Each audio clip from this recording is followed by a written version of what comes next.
Welcome to the Modern Manifestation Podcast. I'm your host, Bree Brown, a business mindset coach, entrepreneur, and a top competitor in a male-dominated industry.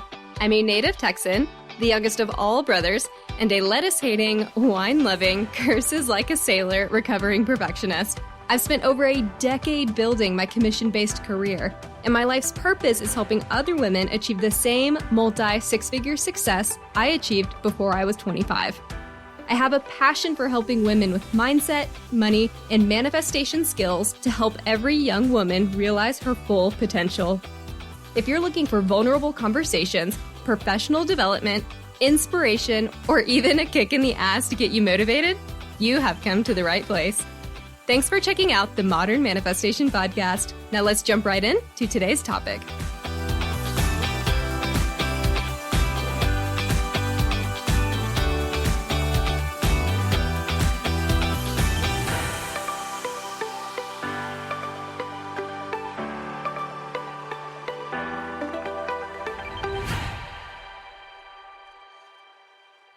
Hello. I hope everyone is having a fantastic week. And if you are tuning in on the release date of this podcast, happy Monday. I'm so excited to bring you guys this topic today. We are jumping into another manifestation block. And before I get into what this hidden block is that tends to catch a lot of people by surprise, I want to review quickly what manifestation is. It is about who you are and the energy that you have attracting to you what you want. It is also your identity. To have the life you want, you have to get on the same frequency of your dreams before they will materialize. And a lot of people will begin to think the thoughts and work to become a more positive person, but this one thing is weighing them down and keeping them from manifesting. And that is allowing negative energy stemming from things you're avoiding to come into your life. So how is this keeping you from manifesting? When you hold on to the dread of what it is that you should be doing or things that you know you need to get done, but you just really don't want to do them, you are then holding on to that negative energy and you're allowing that resistance to accumulate. And this negative resistance will keep you from becoming the highest version of yourself that can manifest whatever you want. And if you consistently allow yourself to focus on even a handful of these things that you're doing, or that you're not doing, rather, how can you be on a positive frequency that is attracting your ideal life, right? If you're always having these nagging thoughts about what you should be doing or what you've been putting off, how can you then stay in that positive mindset that we're all trying to get to? So my message for you today is this: do one thing every day that scares you. Let me say that again. Do one thing every day that scares you. And for the record, I do not mean scare like spooky. I mean, I know Halloween's coming up and we're all getting real into the mood, but I'm talking about things that cause you anxiety, right? Anxiety is one of the biggest manifestation downfalls. And you know what really feeds anxiety? Procrastination and shitting all over yourself. I wish I could coin that term myself, but it's actually something my therapist always says to me. Remove the word should from your vocabulary so that you are not shitting all over yourself. Either make a conscious decision to do something or to not do something, as long as you remove the guilt of the should. And by the way, thinking about what you should be doing is making a decision. It is making a decision to prolong your suffering by continuously thinking about it for God knows how long, right? However long it's going to take you to do that thing that you quote unquote should be doing. And as I mentioned earlier, a huge part of manifestation is your identity. And if you haven't caught that podcast on what manifestation is, go check it out. It's episode number 3, and then tune back in. In order to become a master manifester, you need to embody the identity of someone who knows what they want, takes care of their responsibilities, and says no to the things that they know will not bring them joy. So knowing this, let's talk about putting a plan together to help eliminate some of life's stressors for you so that you can become a manifestation machine. So stop whatever it is that you're multitasking while listening in. No judgment. I tune into podcasts while driving and getting ready and doing celery juice and all those things too.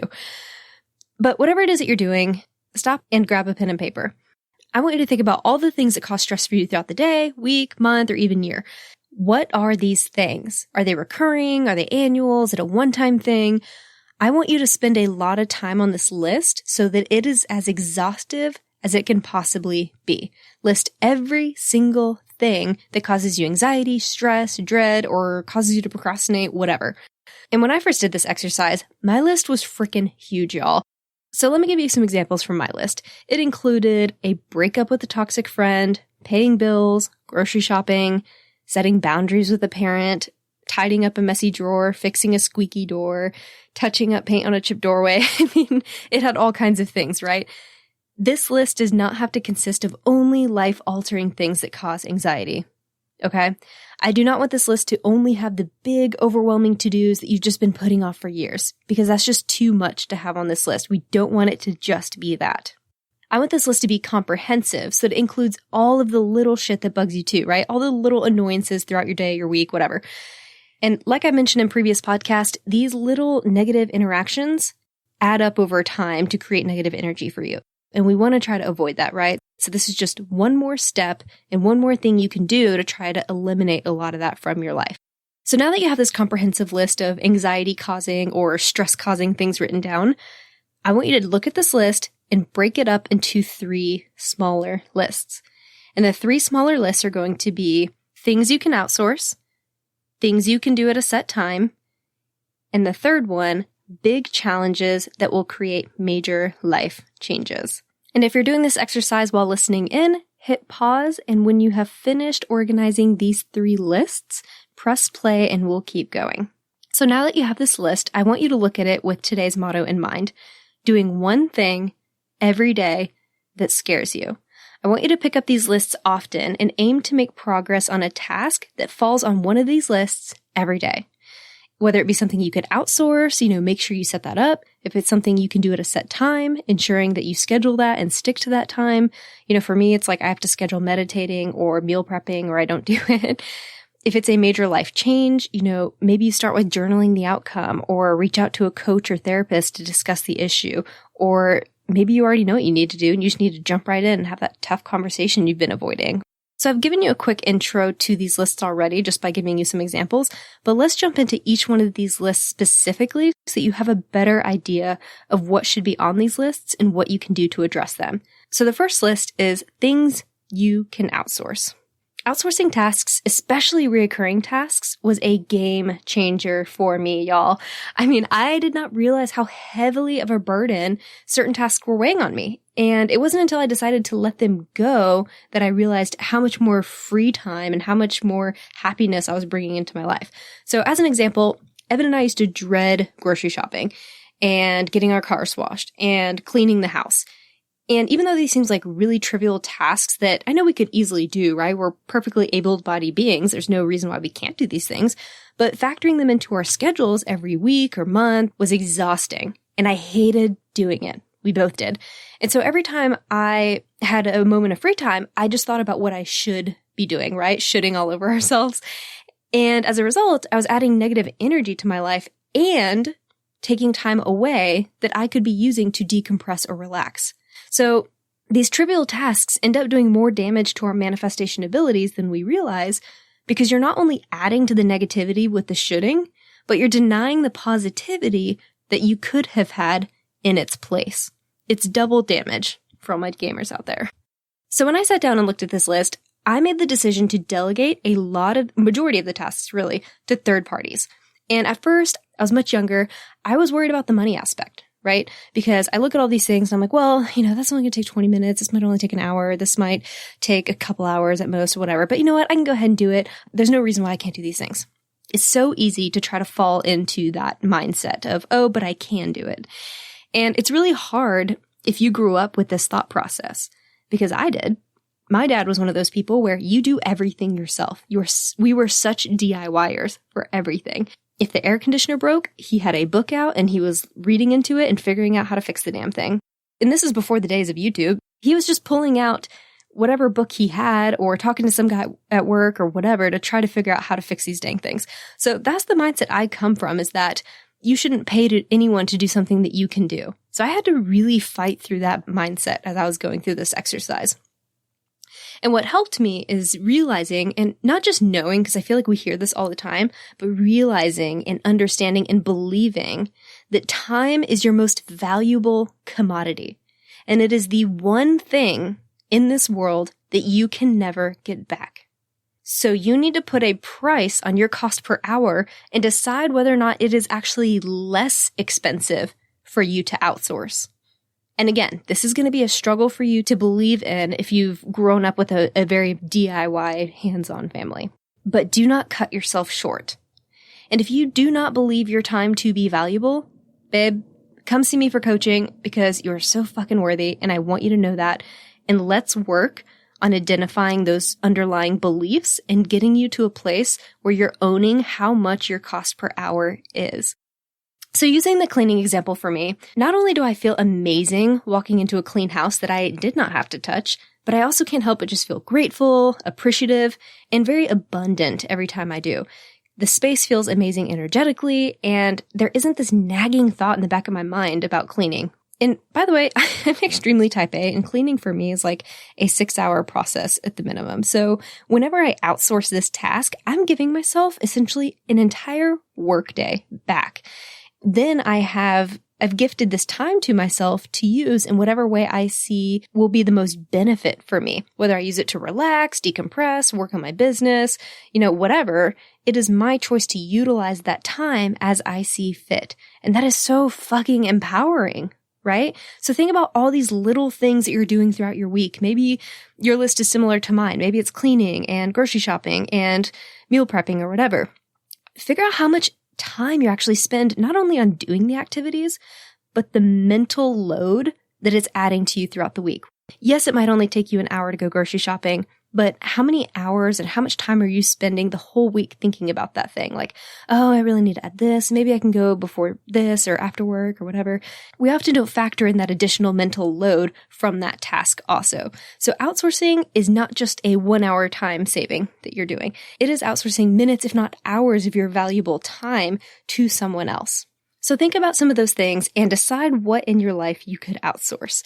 Maybe it is getting someone to help clean up around the house. Maybe it's going through the machine car wash instead of doing it yourself. Maybe it's ordering Blue Apron or Green Chef or whatever those things are and having majority of the food ready to go for you. Just find things that you can do to outsource to help relieve and give back some of the time to yourself. Let's jump into that second list. Things you will do at a set time. So once you've decided all the things you can outsource, take a look and see what is left on the second list. It may not be in alignment for you to outsource everything just yet, right? Depending on where you are in your journey, maybe you can do a couple things that you can outsource, and then maybe you have to push everything else to the second list for now. That's more in alignment with the values and what you're trying to create today. Maybe that feels right for you. So then take whatever those things are on the second list, and these might be things like balancing your checking account or paying your bills or working out, meditating. For me, it was fixing that damn door, that damn squeaky door. Anything that you can set a specific time to address. And you have to schedule this task because it's so easy to procrastinate if you don't. So put this to do in your calendar and turn on your damn reminders. As an example, I have calendar reminders that go off almost every day, in all honesty. But the one that comes to mind is that I actually have a reminder that goes off a week before both my niece and nephew's birthdays. That way, I remember to order their gifts with enough time for them to be delivered. And not only do I create this calendar task and reminder, but I also embed a link to the toys that they're most interested in so that I can easily open it up, purchase, and hit send. And I do this reminder one time, by the way. I set it up once, and then I don't have to think about it again. And I do this because it's so easy to add one more thing to the mentally exhaustive list of things I need to do or things I should do, right? Scheduling a task so that it is no longer something to add to your mental load will relieve so much additional stress. I mean, I even do this for things like cleaning out my purse every month, backing up my computer, cleansing my home, checking in with a friend once a week. You name it, you can probably schedule it in. Honestly, you can schedule just about everything. And I know this sounds robotic in a way. You're thinking like, wow, you're scheduling literally checking in with people.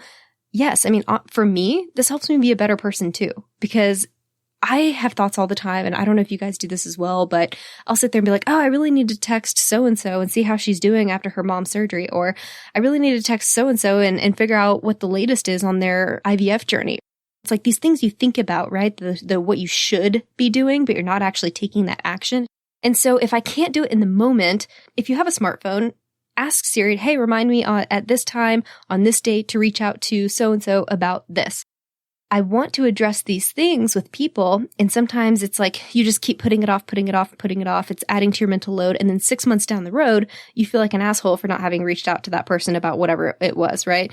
So when I say that you could schedule just about everything, having the system of organization does make me feel like a better wife, daughter, partner, employee, etc., because it makes sure that the things that I know is most aligned with me and things that I know I really want to do, but maybe it's just in that moment it's not appropriate, or in that moment it's difficult to step away and send the message that I'm wanting to send, that it will get done later down the road, and then I'm reducing the chance of forgetting about it or just never having done it.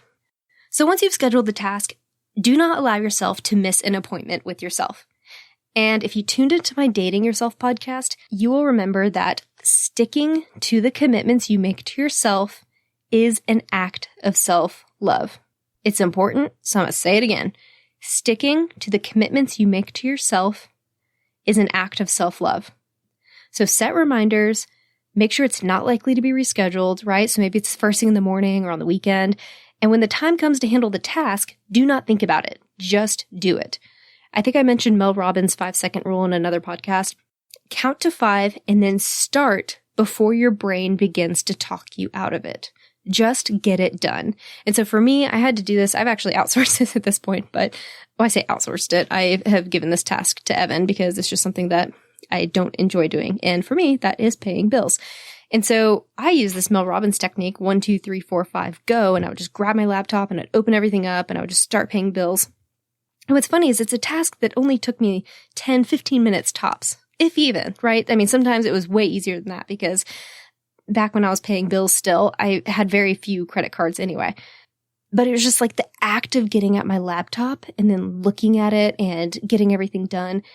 And I would dread it for like the whole month until it was like the day before the bill was due or whatever. And then I would go in and I would hit pay. And obviously that's not in alignment with what I'm wanting to do within my life. And so I've actually given that task to Evan for now.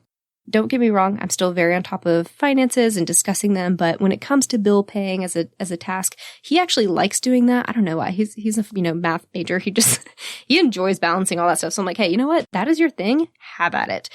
It's kind of funny how sometimes even these things that we know aren't going to take us very long, like fixing that squeaky door that I had, takes 2 seconds to grab the WD-40, spray it in there, and it no longer squeaks. But it's just like, it'd been bothering me for months and I just never fixed it. So these are the kinds of things that are on this list that you just need to schedule and handle because they're annoying you, they're a nuisance, and you're thinking about them anyway. So why not just go handle it so you never have to think about it again? Unless it's recurring, in which case, schedule a specific time where you'll do that one thing every month. So then that way it's not something that you're dreading or procrastinating. It's just something you do. It's just a part of what you do on the 14th or whatever. Let's jump into this last list. Big challenges that will create major life changes. Y'all, these are the really tough things. This list consists of things you know you need to do, but so far you haven't made an effort to do any of them. And many times, this is a list of things you haven't even tried to accomplish, even though you think about it all the time, or maybe it's been on your list for years. These are also the things that, if left unaddressed for a while, tend to cause chronic pain and inflammation. And this can lead to things like lower back pain, anxiety attacks, autoimmune disorders. And as a side note, I actually finished a book recently, John Sarno's, I think it's called Healing Back Pain. I'll link it in the show notes if you're interested in taking a look at it. And no, by the way, I was not paid to plug or link this. It's just on my mind because I recently finished it.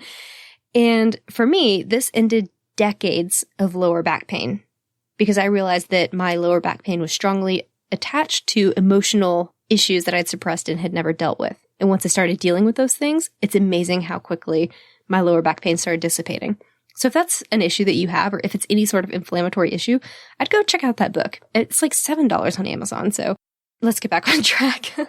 Thanks for bearing with me. Maybe this list has things that you're afraid to do because you don't want to fail, right? Remember when we talked about perfectionism? Or maybe it's just something you don't want to do because you don't want to be vulnerable, or maybe it's a much harder objective, like this challenges your limiting beliefs or even your identity. And it could also be something as challenging as setting boundaries with a parent, divorcing a toxic partner, or leaving a job without a safety net. I mean, this list can feel very heavy when you look at it. As a result, I do not want you to plan to knock this list out in a week, a month, or even a year. I mean, unlike the other two lists, I feel like after you have started outsourcing and scheduling tasks, a lot of those are one-time things, right? Like the squeaky door situation I gave, or the cleaning out of the drawer, or at least hopefully it's a one-time thing. So a lot of those tasks, I mean, those lists will start to get very lean very quickly. And then you have a small set of things that continue to annoy you, but maybe you've outsourced it or you found some sort of system that's working for you for those other two lists. This third list, it's not like these are tasks that can be checked off easily. And I wouldn't even call them tasks. I mean, these are like objectives, really. And they will take time for you to address appropriately. So I want to spend some time on this one and give you a few examples because I think it's important to help you realize that you need to sit back and gain clarity on how you want the situation resolved. So when you are looking at this list and you're addressing the how you want to tackle something, I always recommend that you include a coach or a therapist or some third-party person in your thought process. Allow them to help you navigate what it is that you really want so that you can take appropriate steps to get through the situation appropriately. Because the last thing you want to do is get down the road handling a situation only to realize that the outcome that you're getting to is not at all what you want, right? Because maybe you never got clarity in the beginning, and so you took this on a whole other path that isn't in your best interest.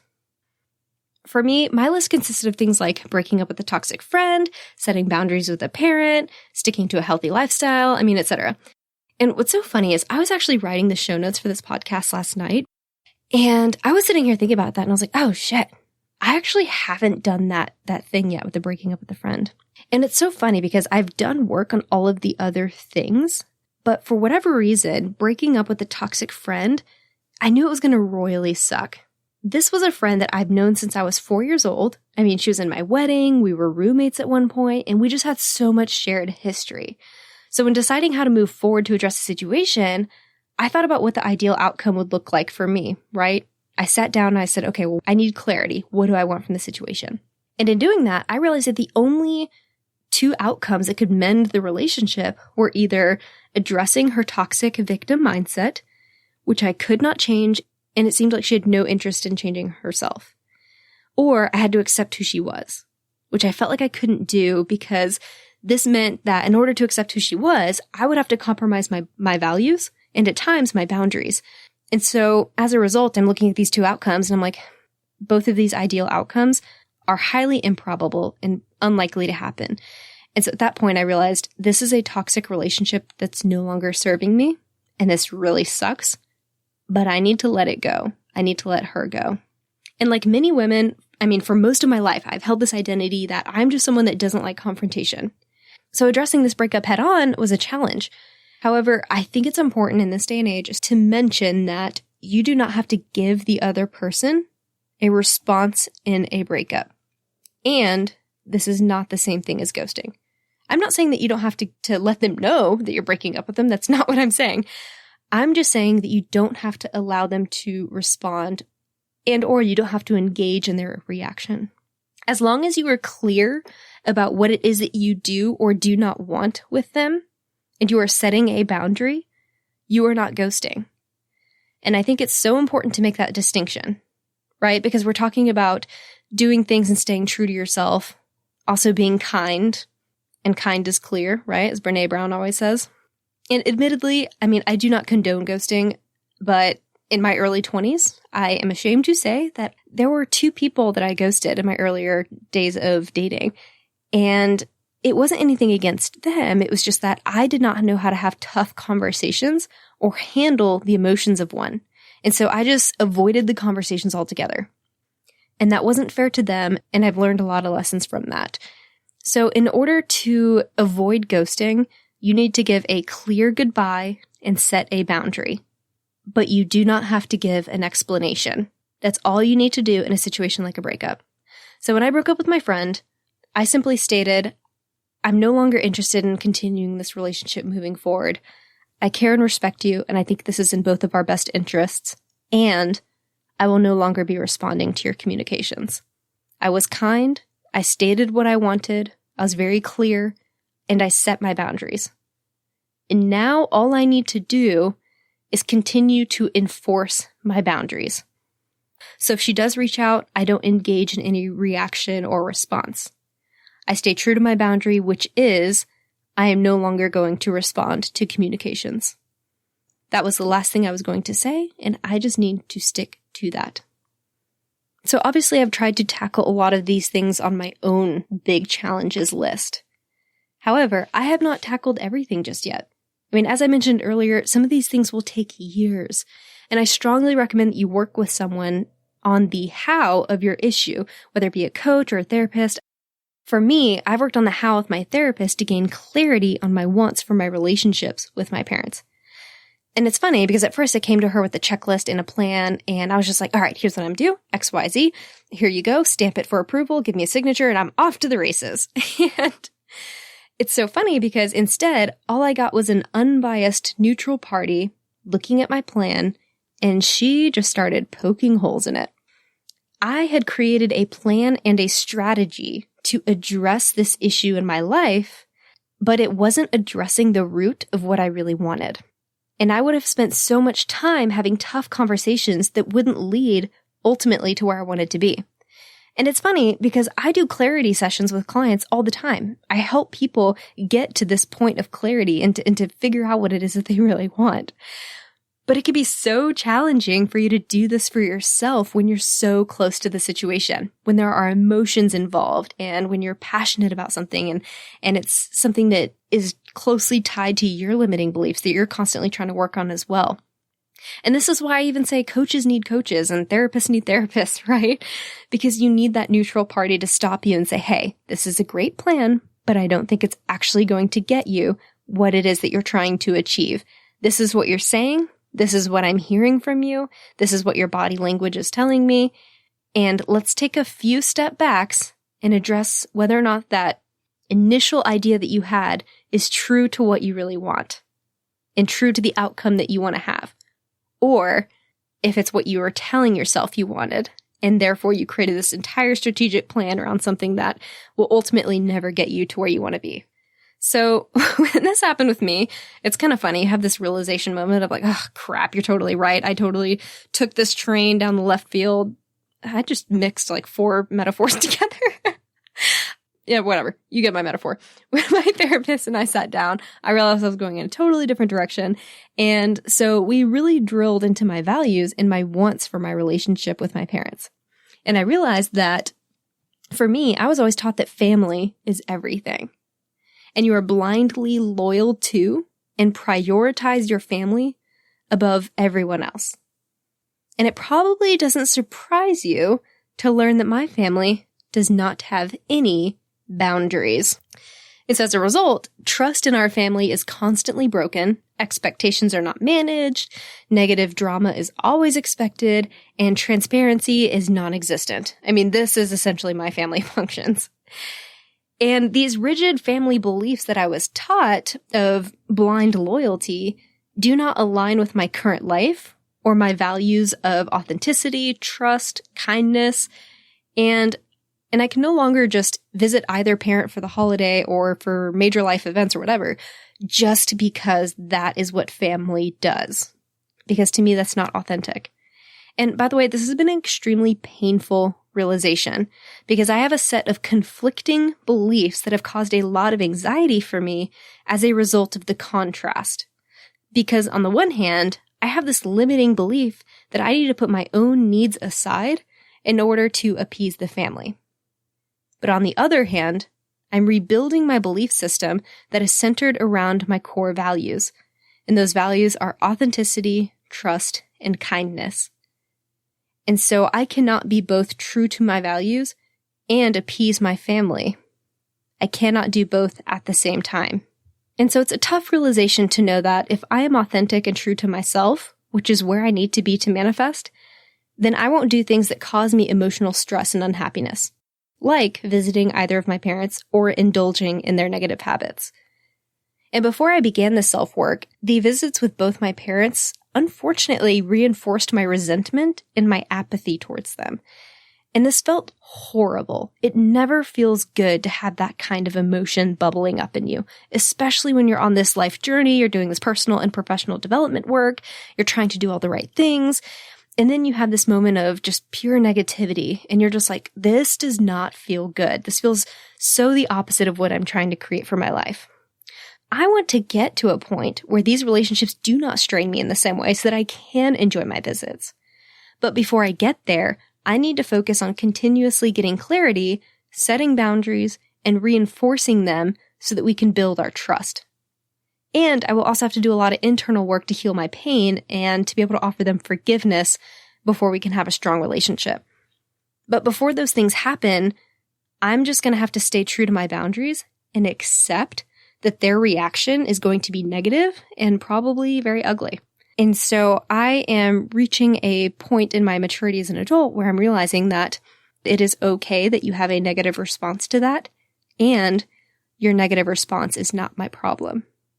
It is a tough place to be in. And I share these vulnerable stories with you so that you can see that things on this list will take the most work from you, but it is the most rewarding to accomplish. And I know that sounds like a cliche. I mean, we hear it all the fucking time, but it's so true. And I strongly recommend that you have someone that can constantly check in with you, make sure that you're clear on what it is that you want, and help guide you and help you get these things off of your list, because it's so much more helpful when you have someone else that's able to weigh in and make sure and constantly reaffirm that you are your number one priority. If I've learned anything from therapy, that's what my lesson has been, is that I am my number one priority, because I'm not serving anyone else the best until I am serving myself 100%, right? It's kind of like that cup analogy where my cup has to be full before I can pour someone else's, or whatever that is. You get it. So this really big list of challenges that you need to tackle, it impacts your health, your identity, and ultimately your ability to manifest.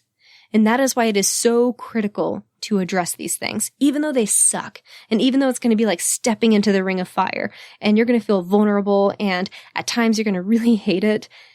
It's one of those things, if you've ever done something that you've been dreading doing and you just ripped the Band-Aid off and did it, and in the moment you're having all these negative physical reactions, and then immediately when you're done, you feel this gush of release, and you just feel 10 times lighter. It's like your soul is just like flying or something. That's what this list feels like when you begin to tackle the things on this list. As an example, when I broke up with that friend, it was something that I knew I'd needed to do for a long time. And I didn't want to do it, right? A lot of these things we don't want to do. But I knew it needed to be done for my personal health and for my self-love and self-care. And so hitting send on that message was difficult. But for me, it was what I knew I needed to do in order to have some closure for both of us, right? Because she deserves closure too. It's not just a one-sided thing. I genuinely care about her and want her to do well. I just realized that neither one of us are our best selves when we have a relationship with one another. And so I needed to set her on her way. And I think that friends come into our lives to serve all kinds of purposes. And I think the purpose that she and I had to each other was to help each other grow as children and into young adults. And I think that our journey with each other has ended. And I think it's appropriate to acknowledge that and then to let it go. And it sucked doing it in the moment, but then afterward, I felt that rush of relief. And I think relief is one of those feelings where it is such a positive surge of energy. And we don't feel it often enough because we often don't step into the fire with these overwhelming challenges enough. So allow yourself the opportunity to shed the remaining emotional baggage that is holding you back. What are the big things that you have allowed to fester and cause you anxiety for years or decades or whatever? What do you need to accomplish to get to a place where this no longer causes a negative reaction in you? Start there. Start there and journal on it. And I can't say that last part enough. Journal, journal, journal, journal, journal. Actually, that's a really hard word to keep saying over and over again. Y'all, I hated journaling for a while. Actually, let me rephrase that. I didn't hate journaling. I hated the idea of journaling. I'd never actually done it. I just had this thing that I would say like, oh, I just don't like journaling. And it's funny because people were like, oh, well, why don't you like it? And I was like embarrassed to admit that I'd never even actually tried it. But I resisted it for so long. And finally, I gave into it and was like, okay, I was at a really low point in my mid-20s, right? I'd gotten out of a toxic relationship and I knew I needed to sit down and journal to get through that. And ever since I started journaling, my biggest life breakthroughs have come through journaling and therapy, but like mostly journaling, right? And even my therapist and my coach and everyone else, they constantly ask me to journal. And at first I was like, why does everyone keep telling me to do this? And it's funny because the universe tends to work like that, right? They're like, well, if you're not getting up my message, I'm going to beat you over the head with it until you just start fucking doing it. And so for me, that was journaling. And now I make it a priority. To be honest, I still have to put it on my to schedule list, right? So I will schedule in my journaling because otherwise I'll find other things to do. Even though I know it's a priority, it's just one of those things that once I'm in the moment and doing it, I love it, but just getting started is hard, right? I do the same thing with yoga and meditation, and it's something I'm working on. But scheduling it has, I'm walking the talk here. It has done amazing things to help me keep these things on track. So now that we've talked about outsourcing, scheduling, and tackling the stressors on all three of these lists, let's talk about something more fun. Doing one thing every day that you love. Because we've talked already about doing one thing every day that scares you, right? Tackling one thing from one of those three lists that scares you, getting it done so you don't have to think about it again. Let's talk about doing one thing every day that you love, because we need to fill our days and the extra time that we've created from not shoulding all over ourselves with things that bring us joy and increase our positive frequency. So grab that pen and paper again. Maybe flip it over if you've already filled that one up and write down the things that you love to do. And this can be all kinds of things on the scale of what you love to do, right?